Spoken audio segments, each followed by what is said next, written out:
Got a little video for you on how to reverse engineer or map out a stock wiring harness. Now, why you'd want to do this, there's a few different reasons. In this case, I plan on running a standalone ECU in parallel with the stock ECU, and I need to basically take control of the injectors and the coils, which the igniter is over here. And there's the MAF, different sensors like throttle position sensor you're gonna need.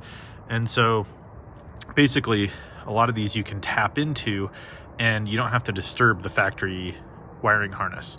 So you can do it almost plug and play without disturbing anything. So essentially, thankfully this on the Toyota has a flange plate where you can pull this back and feed in one of the leads from my voltometer. And then I just set it to continuity, make sure that it's on, and you just pull off one of the connectors and just start mapping them out. So I take a pen and paper, which I'll show you inside in a second, basically just make a list of all the pins, all the colors, and then I go in, check the ECU plug. So for example, this one is a green and a black, and I just stick the pin in there, and this actually has a pin out. It's the different numbers on this. This is pin number 1 for this particular plug, so you can add that to your documentation.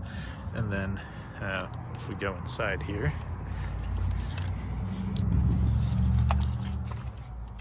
you can see, sorry for the low light, you just make a chart, pin on the ECU, pin on the connector, color, and then down here I have the ECU connectors removed. So there's Mr. ECU, and here's Mr. ECU connector, and basically you can just probe all the different connectors. Let me see if I can find you. I think the last one I was on, I just did this one. Oh, hold on, one over. Right there. So you can see when I probe this green and black one, right there, I've got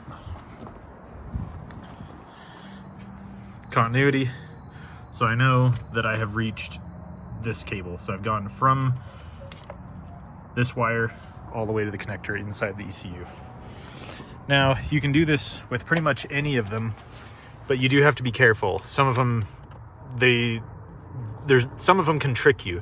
So injectors and some of the coils, they're basically a coil within themselves. So when they're closed, when the vehicle's off and they're shut off, there's actually connection between the two.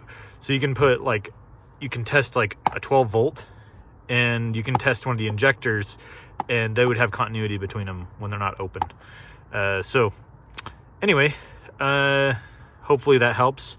This is going to be an ongoing project, and hope to share it quite a bit with you. We're going to try and see what we can get in this, working with a couple of different companies to see if we can partner on an ECU and do some videos for it. So anyway, hopefully this helps if you're trying to do this. I'll be sharing all the details on this project and how to do it. It's a project I've been wanting to do for a while. I have done a parallel ECU install before, but it was mostly the aftermarket ECU. It wasn't fully integrated like this. The transmission control, all of the controls for the dash and everything are staying in place, and all we're doing is tapping into the injectors, coils, and throttle position sensor, crank position sensor. And then the rest I'm going to run some auxiliary sensors for. So the coolant and the air temp are going to be different. So hopefully that helps. My documentation, this is kind of how I do it. If you wanted to see, just lay it out, ignition coils, numbers for the ECU plug, and then any other notes you need and firing order and stuff. But anyway, sorry for the low light and handheld camera deal here, but I think this is pretty effective. You basically just have to go through all of these, and you'll start to notice some patterns too, like these white with a black stripe are ground, and so the ECU has quite a few grounds, and they all bundle up and go out into the fender area. And so as you work through these, you'll start to see things like the 5-volt references that are the same for certain sensors, and sometimes they're in a row like this. Most of this top row are the injectors, and then right below that is actually, there's 3 in a row that are the ignition coil triggers, because there's 3 coils on this that shoot batch fire. And so anyway, it's not as bad as you'd think, especially on like, this is a 2002 Toyota.